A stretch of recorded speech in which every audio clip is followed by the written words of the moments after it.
After Hinako wakes up in the school and realizes that Shu and Rinko are missing, she has to find her way to Shu's house alone.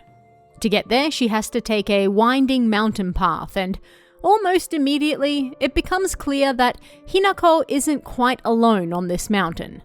If you listen closely, you can hear something slobbering, and if you look up, well, there it is. An Irohihi, but unlike others in this game, this one doesn't immediately attack. It appears to be actively stalking Hinako, biding its time and waiting for its moment to strike. But what's the story behind this guy, and what's with the weird murder shack it leads us towards? As Hinako escapes from the fog monster and starts her journey up the mountain, she laments that maybe Shu and Rinko had to go on without her, and a note labelled "Strange Note" seems to agree with that. "I'm sorry, something urgent came up, so I can't come with you. Just trust me and continue down the path we decided. I'll get everything ready and wait for you." It's a little ominous and weird, but considering Hinako is looking for Shu, well, seems like it could be from him. Hinako even remarks, "Did they leave this behind?" What else can we do but keep going? But it's at this point that you can hear slobbering nearby, and if you look up, oh. There's a small shack on the way with a Kashimashi that gives you a good jump scare if you're not ready for it. And as you keep going, you'll find that same Irohihi from before at the top of some stairs. This time he's next to a memorial stone and there's an axe stuck in a tree. Just a short distance from this, you can find another Kashimashi lying on the ground. There's a pattern being established here, and it's not pretty. Next to her, you can also find another strange note. "To whoever finds this, please, immediately, there's here. I beg you, help." That's hardly reassuring. Keep going and eventually you'll find yourself at a small lake area. And again, you can find the Irohihi stalking Hinako from above. This time, he disappears over a small shack. Keep going and by the map of Sugisato you can find another strange note. "I locked our sanctuary to protect it, but don't you worry, because I have the key. I'll be waiting for you at the mountain refuge. I won't let anyone or anything hurt you anymore. I'll protect you until the end of time itself. I'll stay by your side until death do us part." Remember, we're on our way to Shu's house at this point, and Hinako has pointed out how Shu knows this area way better than she does. At a glance, it almost seems like these strange notes could be from him. But why would Shu leave such ominous, creepy notes? So Hinako has to find this mountain refuge to get the keys to open a locked gate, to proceed to Shu's house. And this leads to one of my favourite parts of purely atmospheric storytelling in the game. The path to the shack is littered with Kashimashi bodies, and also another creepy note stuck to a tree that has been decorated with their faces. The view's great, isn't it? I've always wanted to see it with you. You're probably alright if you've made it this far, but just to be sure, you're not being followed by anyone, right? This is our own private sanctuary. We don't need anyone else. Well, that sure isn't creepy. Once you reach the refuge, you can get the gate key and yet another note. "You've come such a long way. You're doing so well. You don't need to worry about your silly old mundane world anymore. We'll break free from all of that here. Welcome to our sanctuary. The others are overjoyed to have you as a new addition. The what now? Once again, you can hear the Irohihi slobbering nearby, and then he finally attacks. Sadly, on your first playthrough, that's the end of the story, and the mountain refuge is closed. Was this all Shu's work? Is our partner actually a weird murderer with a shack in the mountains where he keeps all the bodies? Well, probably not, and with New Game Plus, we soon learn that it's actually not quite over. There's still more to this creepy and bizarre side story. After making your way past the army of Kashimashi bodies, this time around the refuge is open. And if you go inside, well, you're in for a treat. A body falls right at Hinako's feet, disappearing right in front of her.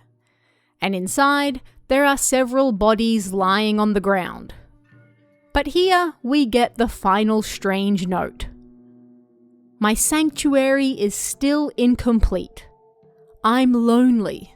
So lonely. It feels like I'm going to freeze. I need to gather more women. More.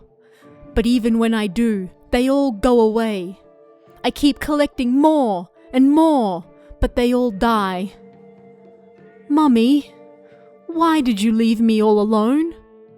I'm lonely. So lonely. It feels like I'm going to freeze. I need to gather more women. More. But even when I do, they all go away. After this, the Irohihi attacks. Obviously, he's the one behind this little murder shack in the mountains, and not Shu. But who exactly is this guy? What is the story we're being told here, and why is it split over at least 2 playthroughs? Now, this might be the most boring answer, but I'm personally of the opinion that this is nothing more than a side story, and doesn't have any deeper meaning or revelations than that. Hinako needs to move from the school to Shu's house, and there's a decent amount of distance between those. Something needs to happen on the way, or it massively drags down the pacing of the game. And having you simply stop to battle monster after monster is a bit of a drag, especially as there are other sections of the game where you do literally just that. So, how do you spice it up? By adding a little side story that simply occurs along the way. You don't even have to go out of your way to find this one. It literally happens on the path you are meant to follow. It's world building, and by making you think it might be Shu on your first time around, it helps build tension and anxiety as well. Of course, by New Game Plus we learn that it isn't Shu, so that's when the game gives us a little extra by opening the refuge and giving us the final and creepiest note yet. Now, having said all that, this is still an intriguing possibility as to who this Irohihi might be, or might have been. And the key to that might lie in one word in particular: sanctuary. The author of the notes keeps mentioning the refuge as our sanctuary. In fact, notes 3, 4, 5, and 6 all mention our or my sanctuary. You can find this word in 2 other notes across the game. One talking about how the Taira clan fled to varying corners of Japan looking for sanctuary, but also, and perhaps most importantly, in the mandate of the clan note. Upon the rock our ancestors built a shrine, naming it Heaven's Benediction, so it could serve as a sanctuary for our clan. The Tsuneki clan. The clan we know are especially fond of spiriting women away.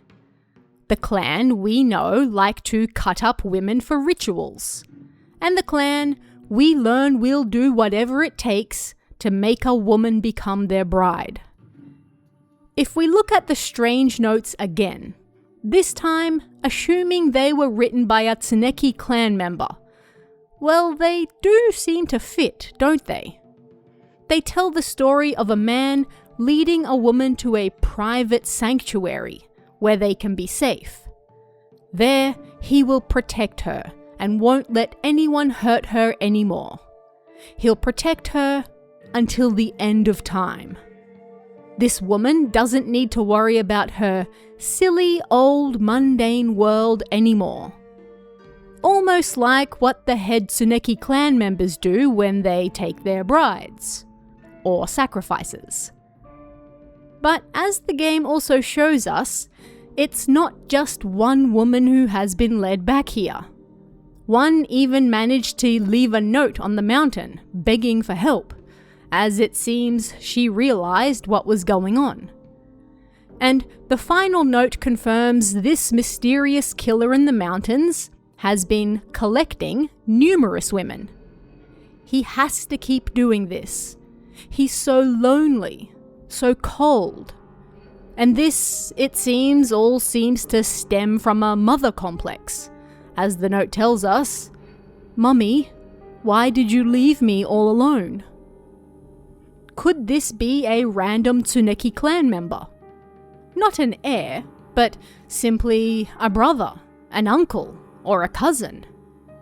We know that by the time of the game's events, the immediate Tsuneki family members died thanks to a mysterious illness that was likely brought on by the Kyuubi.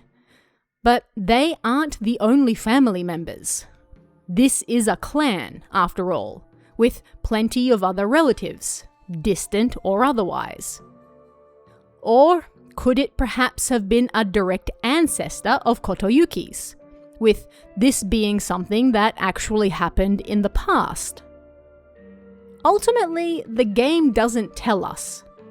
I did a little digging through the Japanese side of the fandom to see if they had any ideas, and at most, I found some agreement that this particular Irohihi and his mountain refuge were potentially connected to the Tsuneki family, but that's about it. This one does remain a mystery, and like I said earlier in the video, I think the simplest answer here is very likely the correct one. It's just a bit of world building, and something to keep up the pace of the game while moving from point A to point B. That being said, it's still one of my favorite pieces of world building in the game, because it's still just so well done. But what did you guys think of this one? Are there any other topics from the game you'd like to see me cover? Let me know in the comments below, and I'll see you again next time.